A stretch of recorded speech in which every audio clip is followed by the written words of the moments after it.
धन्यवाद माननीय मंत्री जी। आपके उत्तर के साथ discussion on the working of the ministry of new and renewable energy खत्म हुआ। अब स्पेशल मेंशंस। माननीय Shri खीरू Mahato,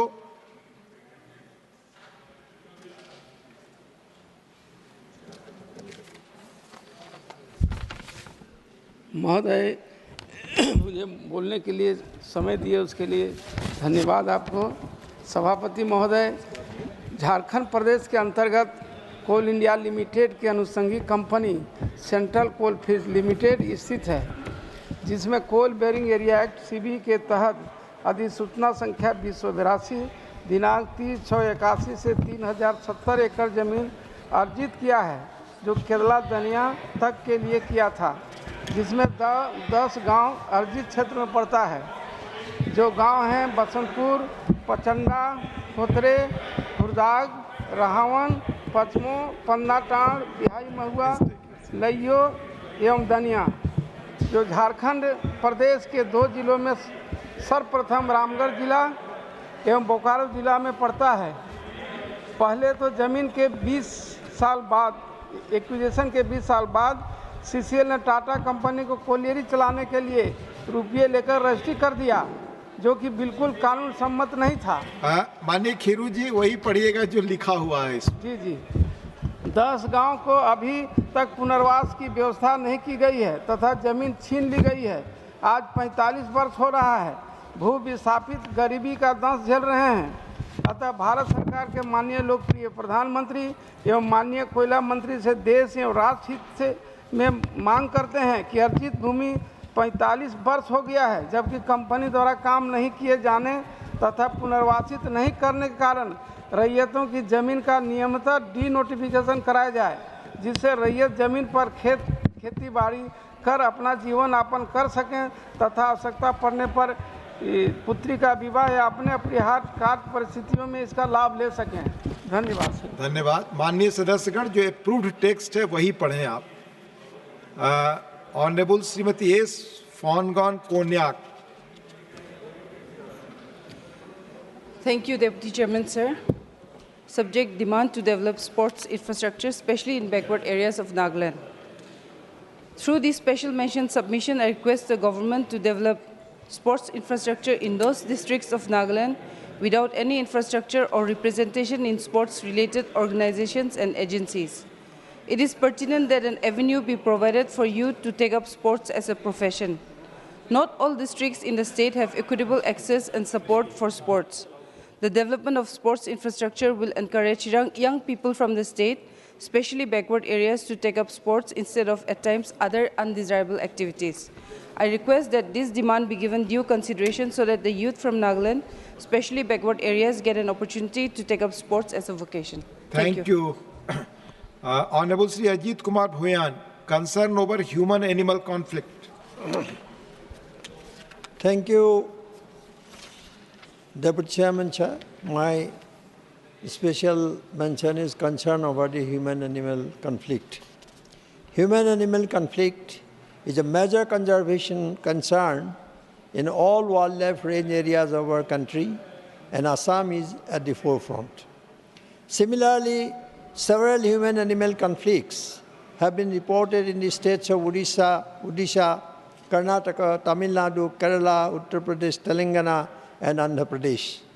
India has the largest number of wild Asian elephants, estimated to be around 30,000. Loss of their traditional foraging environments has been bringing wild elephants closer to human habitations, sparking these conflicts.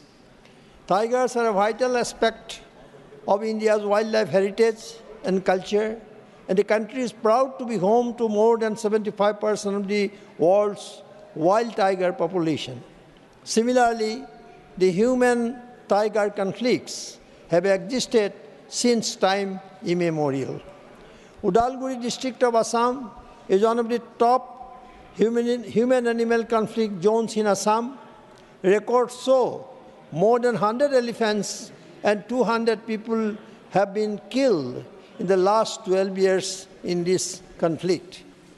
A report released by the Union Ministry of Environment, Forest and Climate Change shows that from 2014 to 2022, 3,938 human lives were lost to wild elephant attacks, and in Assam, the number was 561.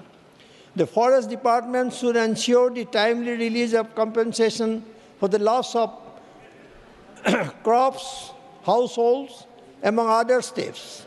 The central government should be prepared to increase the amount of compensation given to those who lost their lives in the human-animal conflict. I urge upon the government, through you, to take an early step to eliminate human-animal conflicts so that we can save precious human lives. Thank you. Thank you. Now, Manya Shri S. Niranjan Reddy, demand for harnessing AI in primary education focusing on government school readiness for integrating new technology effectively. Thank you, Deputy Chairman, sir. The integration of artificial intelligence in primary education holds immense potential to revolutionize learning by offering personalized and adaptive experiences. AI promises to transform education by improving engagement, accessibility, and administrative efficiency. It ensures equitable access to quality education, especially for students with disabilities and learning challenges, preparing them for a technology-driven future. Sir, a comprehensive national framework for AI in education should be developed along with partnerships from the private sector to fund for effective implementation. The National Education Technology Forum must accelerate its efforts by organizing regional and national conferences, sharing best practices and creating guidelines for AI tools in education. Platforms like Diksha and Swayam portal should incorporate AI to provide personalized learning, enhance teacher training, and reduce administrative burdens. Additionally, tools like Anuvadini, developed by AICTE, can be integrated into the educational portals to provide multilingual content. Enhancing digital literacy and AI training programs for teachers will significantly improve their ability to integrate AI into their teaching practices. So as per the government data in 2023, only 24% of government schools have internet access and just 37% have functional computers. Reliable electricity remains a major issue, particularly in rural areas. By investing in robust internet connectivity and digital infrastructure, creating smart classes, upgrading existing computer labs in schools, particularly in underserved areas, India can ensure that students benefit from AI-driven educational innovations.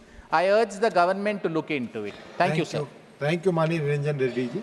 Mani Shri Ghanshyam Tiwari ji, concern over students committing suicide due to pressure of studies. माननीय सभापति महोदय, मैं आज एक महत्वपूर्ण विषय की ओर सदन का ध्यान आकर्षित करना चाहूँगा। सभी ने राजस्थान के कोटा में कोचिंग कर रहे छात्रों की आत्महत्या की खबरें पढ़ी होगी। मैं सदन को आपके माध्यम से बताना चाहता हूं कि राजस्थान के विभिन्न शहरों में देश प्रदेश के सभी क्षेत्रों से मेडिकल और नॉन मेडिकल की प्रतियोगी परीक्षाओं की कोचिंग करने आते हैं। इसमें कोटा, जयपुर, सीकर आदि मुख्य शहर हैं। इन शहरों में कोचिंग कर रहे छात्रों का परीक्षा और पढ़ाई का इतना अधिक दबाव हो जाता है कि बच्चे इस दबाव को झेल नहीं पाते, या तो वे गंभीर अवसाद का शिकार हो जाते हैं या उससे भी आगे आत्महत्या की ओर अग्रसर हो जाते हैं। इसमें बच्चे तो प्रभावित तो होते ही हैं, साथ ही जो माता पिता बच्चों के लिए सपने देखते हैं उनके सपने भी टूट जाते हैं। इसका मुख्य कारण है कि बच्चों का मानसिक स्वास्थ्य से अनभिज्ञ होना और उन्हें तत्काल उचित देखभाल नहीं मिलना। एक आंकड़े के अनुसार 2017 में 7, 2019 में 18, 2022 में 15 आत्महत्या के प्रकरण केवल कोटा पुलिस में दर्ज हुए हैं। ये तो केवल कोटा का हाल है, पूरे राजस्थान और देश में ऐसे बहुत से केस दर्ज होते हैं।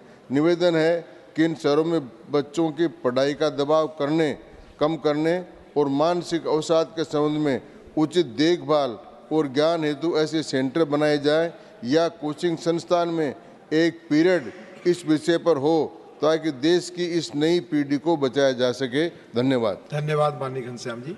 Honorable Sri Tiruchi Siva demand to address issues related to postnatal maternal mental health for holistic care of new mothers. Thank you very much, Deputy Chairman, sir. See, demand to address issues related to postnatal maternal mental health or holistic care of new mothers. So, postnatal maternal mental health care is a critical issue that affects the well-being of countless Indian mothers. While we have made significant strides in maternal and child health care, mental health of new mothers remains overlooked. Postpartum depression, that is PPD, is a severe and prevalent condition affecting 22% of mothers in India. It impacts the mother's health and has long-term implications for child development and overall well-being of a family. Despite its prevalence, PPD often goes undiagnosed and untreated due to lack of awareness, social stigma, and inadequate mental health care infrastructure. A major component in addressing this issue is the role of auxiliary nurse midwives. ANMs are often the first point of contact for new mothers in rural areas. The success in maternal and child health care is commendable, but the training in mental health for identifying and managing PPD requires significant enhancement. A study based in Pune demonstrated that targeted training programs can significantly improve ANM's ability to manage high-risk cases, including those involving mental health concerns.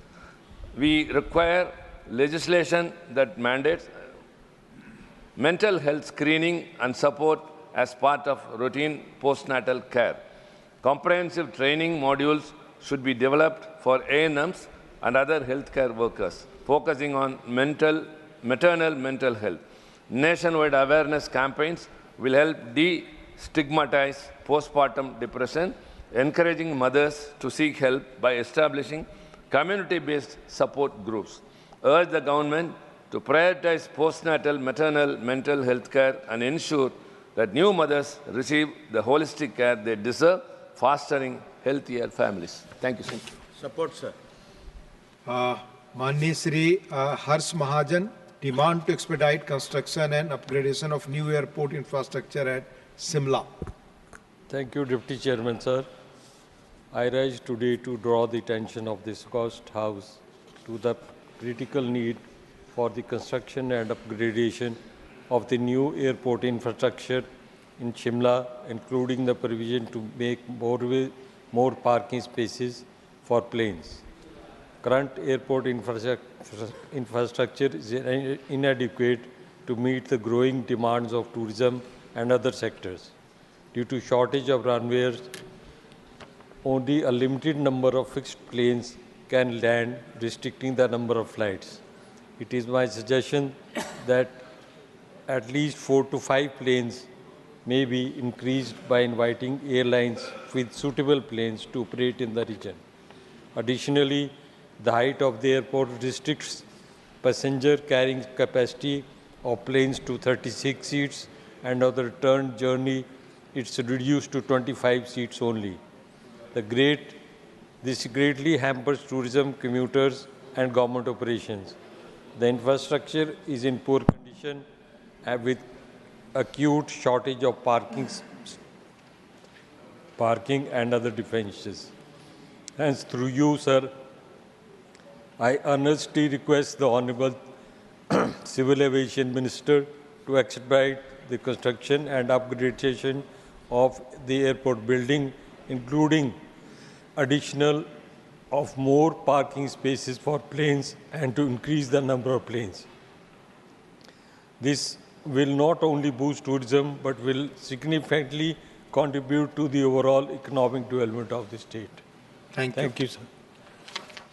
Mani Dr. Fauzia Khan, concern over closure of district agro-meteorological units. Thank you, sir. Sir, District Agro-Meteorological Units, DAMUs, established in 2018, offer farmers free localized weather forecasts and agricultural advisories, helping them to make informed decisions on agricultural activities like sowing, fertilizer use, harvesting, and crop storage, thereby reducing crop losses and improving yields and income. It is understood that there are proposals to close down 199 DAMUs, including those shut in March 2024, and to privatize these services due to arising costs as automated electronic communication is favored over employing personnel at Agromet units. Sir, DAMUs in collaboration with Krishi Vigyan Kendras have provided invaluable training to farmers on agricultural practices and climate-resilient seed varieties. Block-level weather advisory services and forecasts through SMS, WhatsApp, electronic and print media have helped farmers manage daily weather changes and extreme events. These advisories have also provided a crop and location-specific guidance, extreme weather warnings, and best practices for various farming sectors, including beekeeping, livestock, poultry, pig, and fish farming. A 2020 National Council of Applied Economic Research study showed that 98% of surveyed farmers adapted their practices based on weather advisories, leading to economic benefits. The closure of DAMUs will affect food security, agricultural productivity, and farmers' livelihoods. While the government may feel that automated systems can replace human involvement, the unique value added by Agromet staff through localized and personalized advisories cannot be overlooked. Therefore, I urge the government to retain the localized Agromet services to strengthen the agricultural economy. Thank you, Fauziya ji. माननीय Shri Sanjay Seth ji, demand for changes in Ayushman Bharat scheme. धन्यवाद sir. स्वास्थ्य के क्षेत्र में हमारी सरकार की सबसे महत्वपूर्ण योजना है आयुष्मान भारत योजना, जिसके अंतर्गत अभी तक 55 करोड़ नागरिकों और 12.34 करोड़ परिवारों को 5 लाख का स्वास्थ्य बीमा दिया जा रहा है। यह योजना से स्वस्थ भारत, समर्थ भारत को बढ़ावा मिल रहा है। आयुष्मान भारत योजना दुनिया की सबसे बड़ी सेंट्रली स्पॉन्सर्ड स्कीम है, जो अमेरिका में शुरू हुई ओबामा केयर से भी बड़ी योजना है। इस योजना के प्रति वर्ष प्रति परिवार 5 लाख रुपए तक का स्वास्थ्य आश्वासन मिलता है। यह योजना पूरी तरह से कैशलेस और पेपरलेस एवं पूरे देश में पोर्टेबल भी है। और सबसे बड़ी बात, इस योजना में परिवार के आकार या उम्र या लिंग पर कोई सीमा नहीं है। इस योजना पात्र लाभार्थियों की संख्या socio economic caste census SECC of 2011 के आधार पर तय की जाती है तथा इस योजना का पंजीकरण स्वतः ही राशन कार्ड के आधार पर होता है।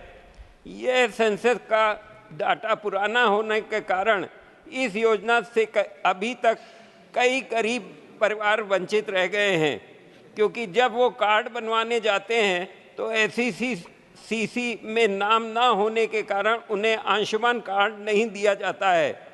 मैं सरकार से मांग करता हूं कि इस योजना से छूटे हुए या वंचित गरीब लोगों को इस योजना में शामिल करने के लिए विशेष जागरूकता अभियान चलाया जाए तथा जिनके पास राशन कार्ड नहीं है या नहीं बन पाए हैं, वो पात्र भी हैं, उनको भी इस योजना में शामिल करने के लिए प्रावधान किया जाए। धन्यवाद माननीय संजय सेठ जी। माननीय Shri Sanjay Yadav ji, demand for a comprehensive programme to create awareness about food adulteration. धन्यवाद महोदय। खाद्य उत्पादकों, खाद्य विक्रेताओं, आम नागरिकों, खाद्य निर्माताओं और खाद्य कंपनियों के बीच जागरूकता पैदा करने के लिए एक व्यापक कार्यक्रम की तत्काल आवश्यकता महसूस की जा रही है, ताकि उपभोक्ताओं को खाद्य पदार्थों में मिलावट से उनके स्वास्थ्य को होने वाले खतरों के बारे में पूरी तरह से जागरूक किया जा सके।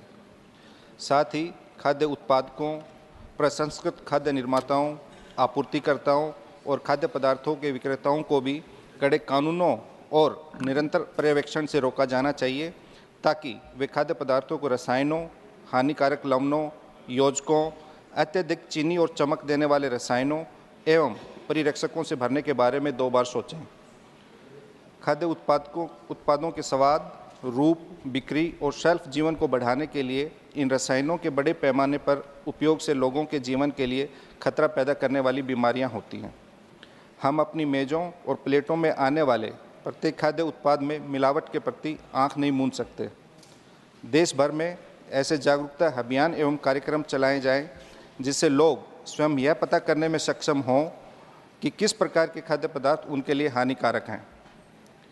इसके साथ ही साथ ऐसे हेल्पलाइन नंबर अथवा शिकायत करने के फॉर्म उपलब्ध हों जहां पर किसी भी प्रकार की कोई मिलावट अथवा छेड़छाड़ करने वाले, स्वाद बढ़ाने के लिए हानिकारक पदार्थों के अनुचित उपयोग के विरुद्ध बिना अपनी जानकारी दिए लोग शिकायत दर्ज कर सकें, ताकि इस तरह की मिलावट की हर संभावनाओं को जड़ से मिटाया जा सके। धन्यवाद। धन्यवाद माननीय संजय जी। माननीय doctor Laxmikant Vajpayee ji, demand to establish a sports injury centre and urology department and augment facilities Meerut medical college. माननीय उपसभापति जी, लाला लाजपत राय मेडिकल कॉलेज मेरठ पश्चिमी उत्तर प्रदेश के 14 जिलों का सर्वाधिक महत्वपूर्ण चिकित्सा का केंद्र है। इस मेडिकल कॉलेज में 52 एकड़ जमीन रिक्त पड़ी हुई है। कुछ विषयों के गंभीर मरीजों की व्यवस्था न हो पाने के कारण इन 14 जिलों के मरीज दिल्ली के लिए रेफर किए जाते हैं, जिससे ज़्यादातर दिल्ली एम्स सहित दिल्ली के अन्य अस्पतालों में आते हैं। इस बोझ को कम करने की दृष्टि से मैं भारत सरकार से यह आग्रह करना चाहता हूं कि मेरठ मेडिकल कॉलेज को पीजीआई में परिवर्तित किया जाए। इस कॉलेज को एम्स हॉस्पिटल का सैटेलाइट सेंटर बनाया जाए, यूरोलॉजी विभाग की स्थापना की जाए और कैंसर इंस्टीट्यूट की स्थापना करने पर भी विचार किया जाए, जिसमें प्राथमिकता के तौर पर सामान्यतः कैंसर परीक्षण की वह व्यवस्था होनी चाहिए जिससे पहली स्टेज या दूसरी स्टेज पे मरीज को जानकारी हो जाए और जान बच सके, क्योंकि सामान्यतः तीसरी और चौथी स्टेज में जानकारी होने पर मरीज को बचाना असंभव हो जाता। इस संबंध में आपसे यह भी आग्रह करना चाहता हूं कि यहाँ स्पोर्ट्स इंजरी का विभाग खोला जाए, ताकि राष्ट्रीय और अंतर्राष्ट्रीय स्तर की प्रतियोगिताओं में भाग लेने वाले खिलाड़ियों को अभ्यास के दौरान चोटिल होने पर यहाँ चिकित्सा सुविधा मिल सके। मैं इस संबंध में सरकार का ध्यान आकर्षित करना चाहता हूं और जनहित से जुड़े इस महत्वपूर्ण विषय पर गंभीरता पूर्वक अनुकूल निर्णय हो सके, इस दृष्टि से विचार करें। धन्यवाद। धन्यवाद। माननीय doctor Medha Vishram Kulkarni, demand to increase frequency of trains and reduce crowd in Mumbai suburban local trains. Thank you, sir. So my special mention is regarding the demand of increasing local train frequency and reducing overcrowding in Mumbai suburban local trains. Respected Deputy Chairman, sir, I rise to draw the attention of this august House to the pressing issue of overcrowding in the Mumbai suburban local train network and the urgent need to increase train frequency to prevent accidents. Mumbai Suburban Railway, catering to over 7.5 million commuters daily, is the lifeline of the city. However, the current infrastructure is severely strained, leading to perilous conditions for the passengers. According to the recent data, over 2,000 deaths and nearly 3,000 injuries were reported on the suburban railway network in 2023 due to overcrowding related accidents. The peak hours witness trains operating at over 300% capacity, with passengers risking their lives for hanging onto doors and windows.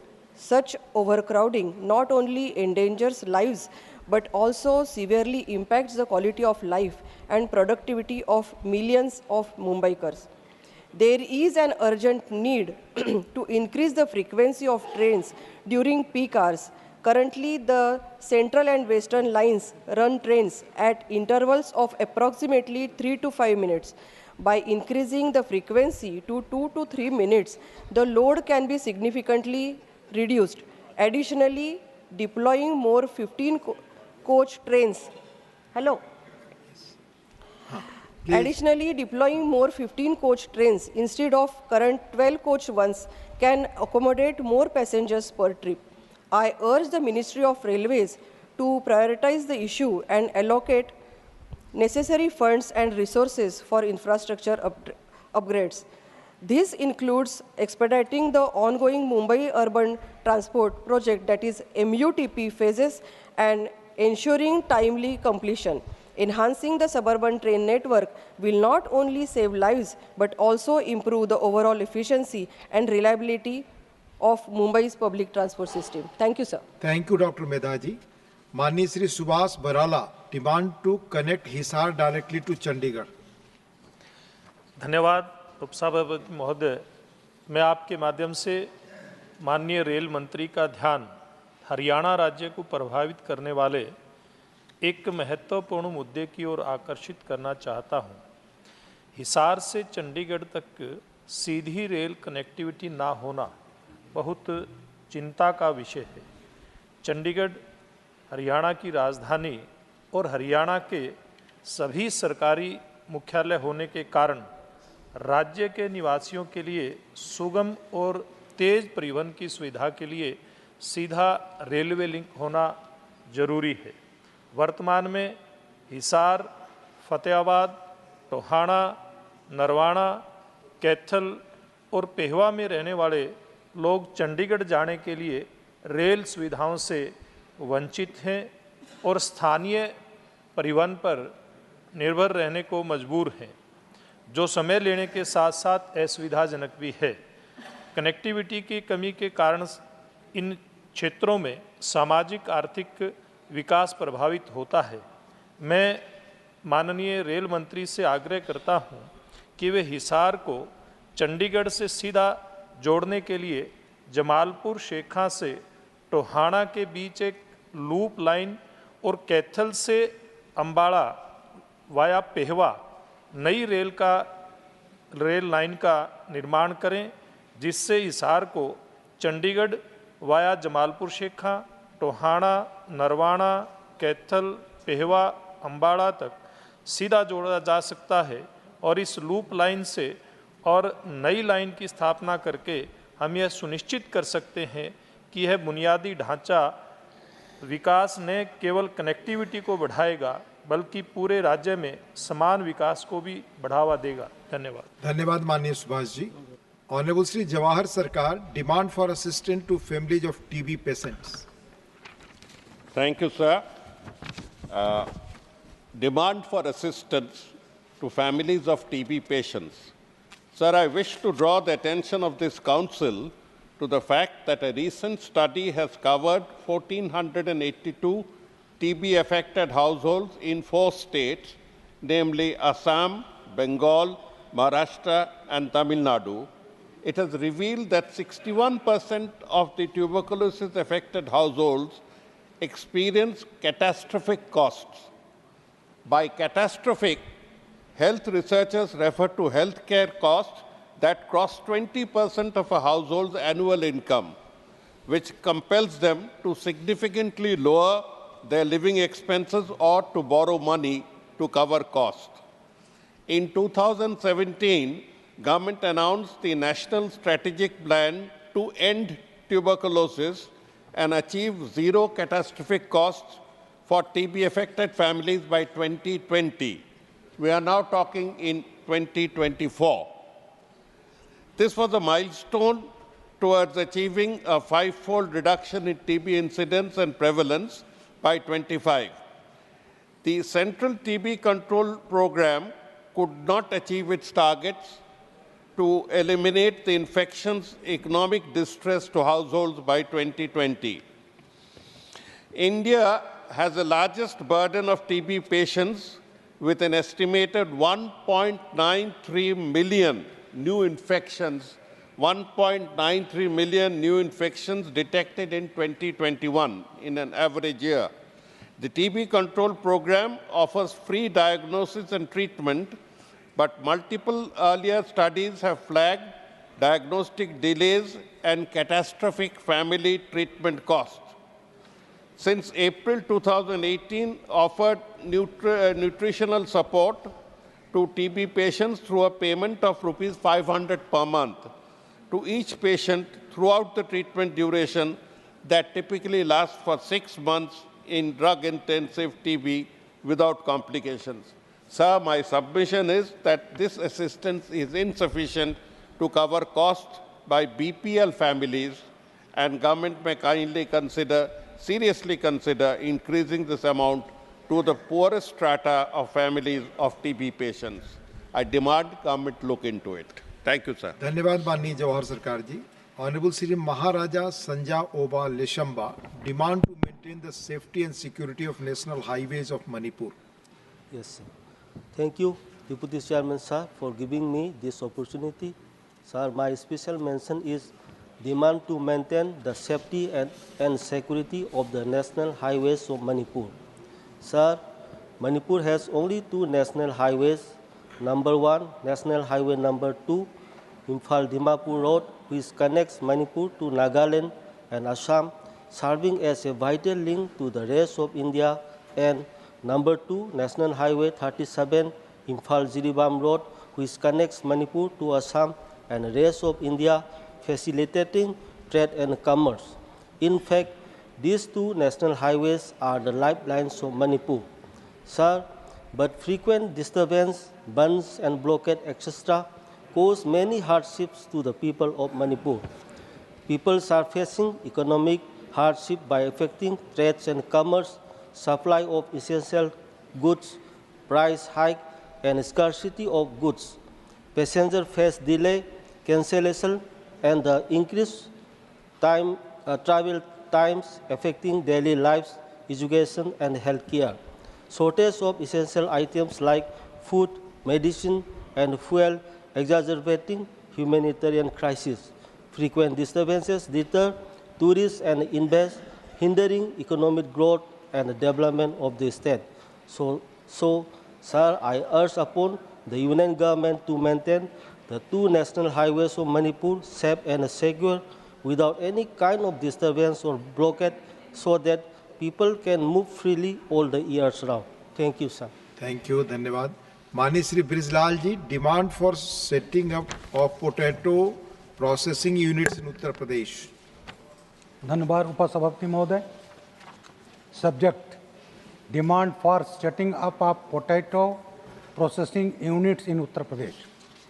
उत्तर प्रदेश देश में सबसे बड़ा आलू उत्पादक राज्य है. देश के कुल उत्पादन का 32% आलू उत्तर प्रदेश में होता है. 2022 में 20 मिलियन टन आलू का उत्पादन हुआ था. उत्तर प्रदेश के आलू उत्पादक मुख्य जिले हैं आगरा, अलीगढ़, हाथरस, मथुरा, फिरोजाबाद, इटावा, मैनपुरी, फर्रुखाबाद, कन्नौज, कानपुर देहात, उन्नाव, बरेली, बदायूं, बिजनौर, संबल, लखनऊ और रायबरेली. किसानों को आलू का उचित मूल्य दिलाना एक चुनौती है. कई बार अधिक उत्पादन होने के कारण आलू की कीमतें गिर जाती हैं, जिससे किसानों को बहुत अधिक नुकसान होता है. कभी कभी तो ऐसा भी होता है कि किसान अपने आलू बाज़ारों में छोड़कर चले आते हैं. स्थिति यहाँ तक खराब होती है कि सूअर पालने वाले बहुत कम दामों में आलू खरीदकर सूअरों को खिलाते हैं. उत्तर प्रदेश में आलू प्रसंस्करण की केवल 3 इकाइयाँ हैं. हापुड़ की इकाई आलू फ्लेक्स, कोसीकला मथुरा की पेप्सिको चिप्स और फ्रेंच फ्राई तथा बिजनौर की इकाई फ्रेंच फ्राई बनाती है. देश में केवल 7.5% आलू का प्रसंस्करण हो पाता है और उत्तर प्रदेश में कुल उत्पादन का 1% भी नहीं होता है. मैं खाद्य प्रसंस्करण उद्योग मंत्री जी से अनुरोध करता हूं कि आलू प्रसंस्करण इकाइयां उत्तर प्रदेश के आगरा, फर्रुखाबाद, उन्नाव और बरेली जिलों में लगाई जाएं, जिससे आलू का अधिक मात्रा में प्रसंस्करण हो सके और इसका लाभ किसानों को मिल सके. ये इकाइयाँ गुजरात पैटर्न पर लगाई जानी चाहिए, जहां आलू प्रसंस्करण सबसे अधिक हो रहा है. धन्यवाद. धन्यवाद माननीय ब्रिजलाल जी. माननीय Shrimati Sadhana Singh ji, demand for construction of elevated road on a section of national highway passing through Chandauli town, Uttar Pradesh. श्रीमान सभापति महोदय, मैं आपका ध्यान चंदौली जनपद के चंदौली मुख्यालय के बीचों बीच से गुजरने वाली NH-19 की ओर ध्यान आकर्षित करना चाहती हूँ. महोदय, इस सड़क के 1 किलोमीटर के भाग में दोनों तरफ चंदौली मुख्य बाजार 10 राष्ट्र. माननीय साधना जी, जो आपको टेक्स्ट मिला है अप्रूव्ड वही पढ़िए. जी भाई साहब. हाँ.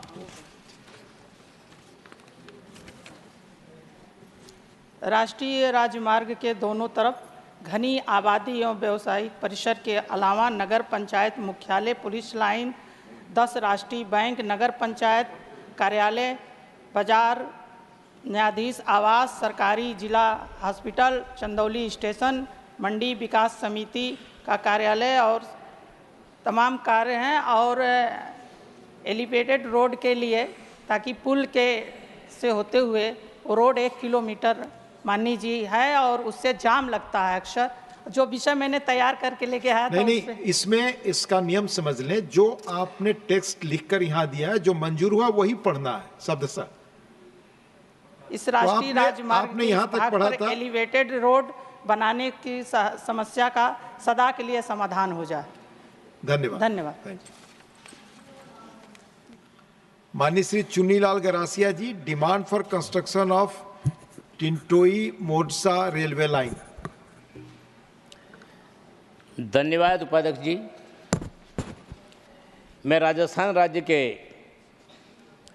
विश्व प्रसिद्ध पर्यटक स्थल उदयपुर में पिछले कई वर्षों से पर्यटकों के आने की संख्या में काफ़ी बढ़ोतरी हुई है, जिसका मुख्य कारण रेल मार्ग की सुविधा का पर्याप्त होना।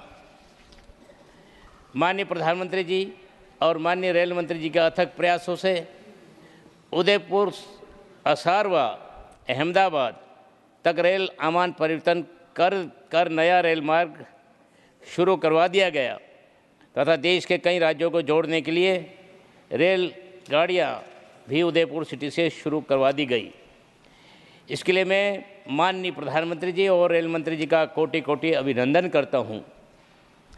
उदयपुर संभाग क्षेत्र से कई उद्योगपति, गरीब मजदूर वर्ग, नौकरी पेशा लोग अपने रोजगार के लिए बम्बई के लिए आवागमन रेल द्वारा करते हैं, परंतु वर्तमान में जो रेल मार्ग शुरू किया गया है वह उदयपुर से असारवा, अहमदाबाद तक किया गया है।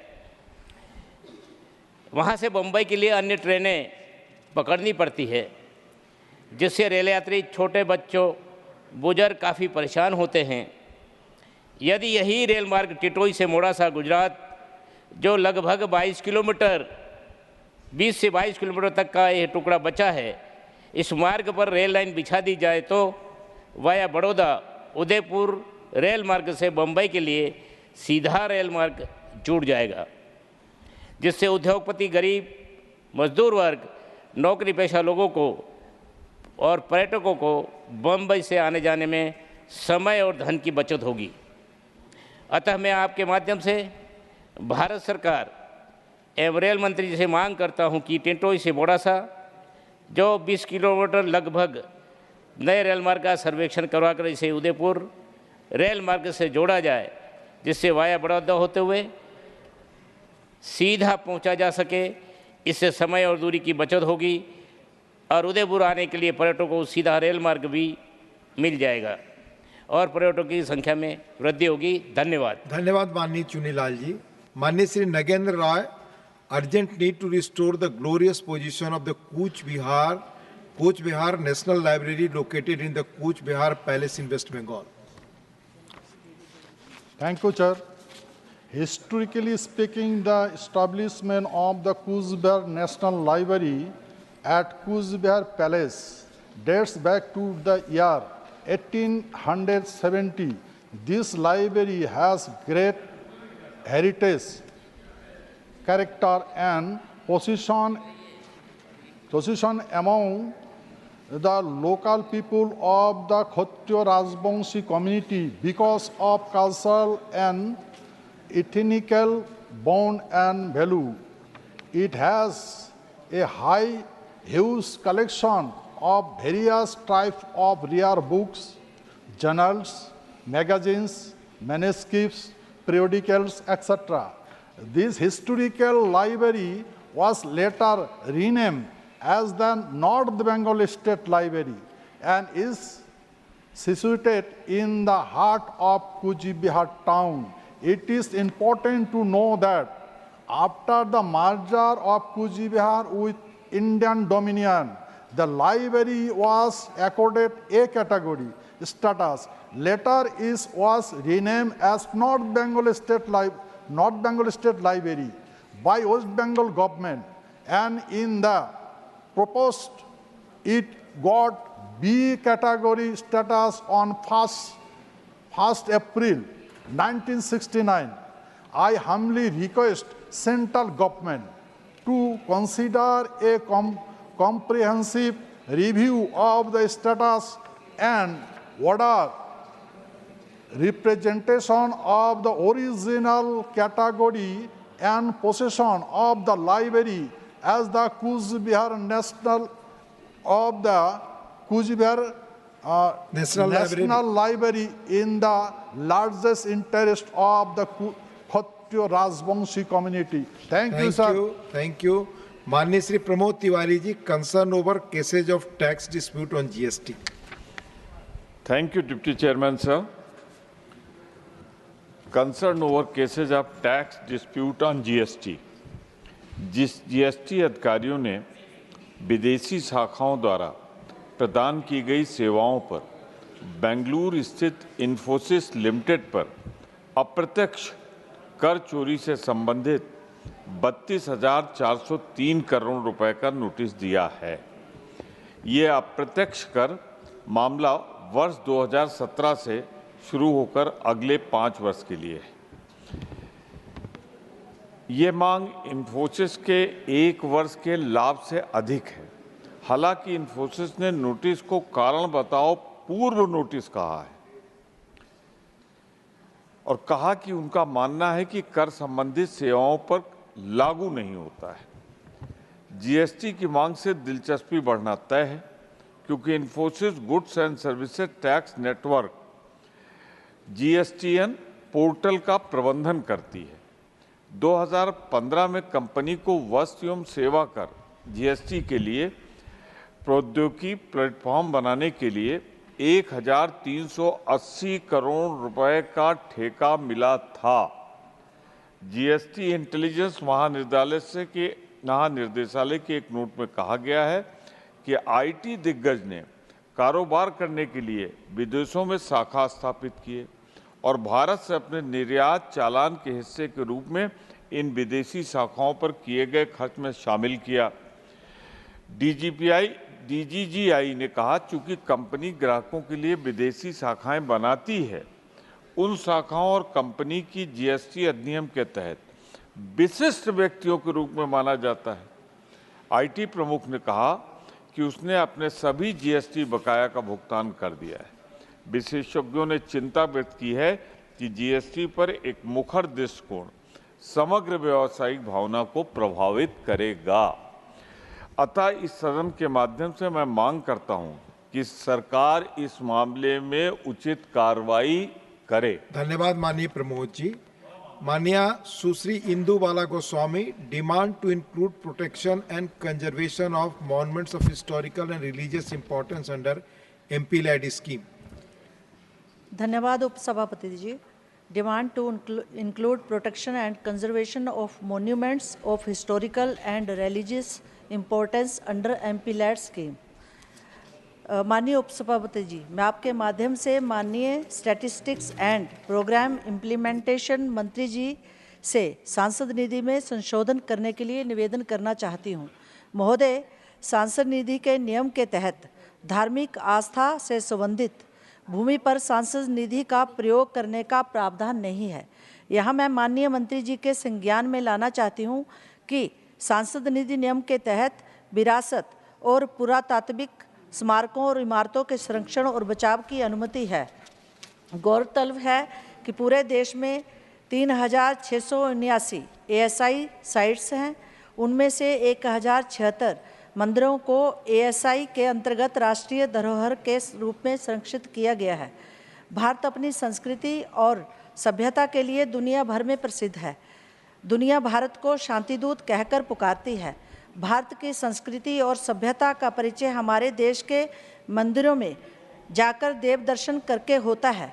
गौरतलब है कि महान विरासत संजोए हजारों साल की गाथा वाला हिंदुस्तान आज की दुनिया में योग, दर्शन, अध्यात्म और संस्कृति का संदेश उजागर कर रहा है। नई पीढ़ी में अब अपनी जड़ों से जुड़ने की नई जागरूकता आई है। इसलिए संस्कृति और आध्यात्मिकता के क्षेत्र में देश न केवल आधुनिक इंफ्रास्ट्रक्चर बना रहा है बल्कि प्राचीन गौरव को भी जीवंत करने पर बल दे रहा है। मैं सरकार से इस मामले पर गौर करने का आग्रह करती हूं। धन्यवाद। धन्यवाद इंदुबाला जी। माननीय Shri Akhilesh Prasad Singh ji, demand for establishment of Shiv Shakti corridor in the states of Bihar and Jharkhand. बहुत धन्यवाद उपसभापति महोदय। बिहार का इतिहास विभिन्न राजवंशों और महान हस्तियों के जन्म स्थान और कई धर्मों से विरासत में मिली एक समृद्ध संस्कृति को दर्शाता है। यहाँ धार्मिक पर्यटन, विरासत पर्यटन और प्रकृति पर्यटन जैसी पर्यटन गतिविधियों के लिए अपार संभावनाएं हैं। पर्यटन मंत्रालय द्वारा जारी अद्यतन आंकड़ों के अनुसार देश के कुल पर्यटकों में से केवल 1.46% बिहार की यात्रा करते हैं। इस संबंध में मैं आपके माध्यम से पर्यटन मंत्रालय से यह मांग करता हूं कि झारखंड के देवघर स्थित ज्योतिर्लिंग बाबा बैद्यनाथ धाम, दुमका स्थित बाबा बासुकीनाथ धाम, गिरिडीह स्थित हरिहर धाम तथा बिहार में कैमूर स्थित अति प्राचीन मुंडेश्वरी धाम, गया स्थित कोटेश्वर नाथ मंदिर, लखीसराय स्थित अशोक धाम, सुल्तानगंज स्थित अजगैबीनाथ मंदिर, सोनपुर स्थित मधेपुरा स्थित सिंहेश्वर स्थान, मुजफ्फरपुर स्थित गरीबनाथ धाम और अरेराज स्थित सोमेश्वर नाथ मंदिर को आपस में मिलाते हुए एक शिव शक्ति कॉरिडोर विकसित किया जाए। महोदय, उक्त सभी शिव मंदिरों के प्रति देश विदेश के आम जनों में गहरी आस्था है।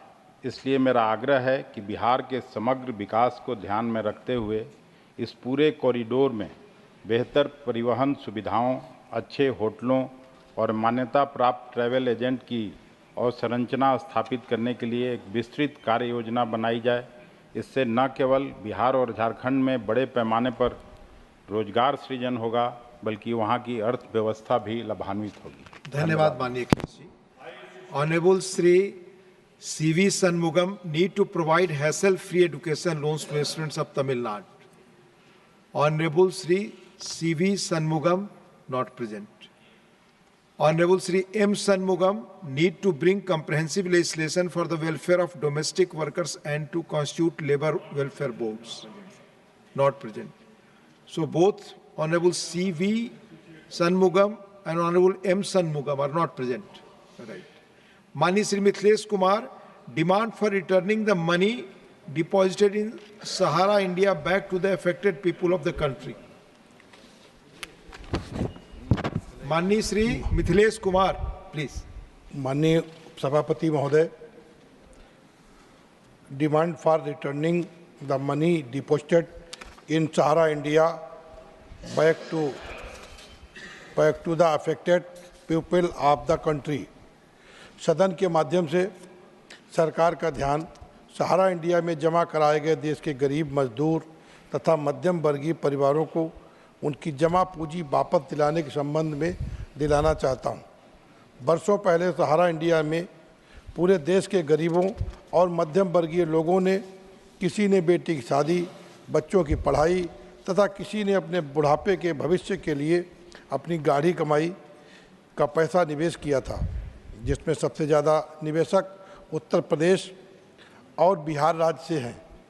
मैच्योरिटी पूरी हो चुकी है, लेकिन अभी तक निवेशकों का उनका पैसा वापस नहीं मिल पाया है, जबकि सहारा इंडिया में जमा कराए निवेशकों के पैसों का 24,000 करोड़ रुपया सेबी के पास जमा है। कुछ दिन पहले सरकार की पहल के वजह से लोगों में अपना जमा पूंजी पाने की आदत जगी थी, लेकिन कुछ ही लोगों को 10,000 रुपया मिल पाया। उसके बाद उसकी चर्चा ही बंद हो गई। कितने निवेशकों द्वारा ज़्यादा समय हो जाने तथा सहारा इंडिया के एजेंटों की लापरवाही से अपने निवेश किए गए पैसे के पेपर भी गंवा चुके हैं। अतः सदन के माध्यम से सरकार से आग्रह करना चाहता हूं कि जनहित में सहारा इंडिया में जमा कराए गए देश के गरीब मजदूर तथा मध्यम वर्गीय परिवारों को उनकी जमा पूंजी वापस दिलाने की कृपा करें। जिससे उन सभी गरीब परिवारों को राहत मिल सके। मैं सरकार से इस मामले पर गौर करने का आग्रह करता हूं। बहुत बहुत आभार। धन्यवाद माननीय Mithilesh ji. Honourable Shri R Girirajan to urge the government to allocate ₹2000 crores for planting and restoring mangrove covers in the coastal areas of Tamil Nadu. Thank you, sir. Mangrove forests have served as bioshield along the coastal areas and saved lives and livelihoods of people. Mangroves are salt-tolerant trees, reduce risk to more than 15 million people and prevent several thousand crores of property damages every year. Preserving and restoring mangrove forests is economically effective strategy for protecting coasts from tropical storm damage.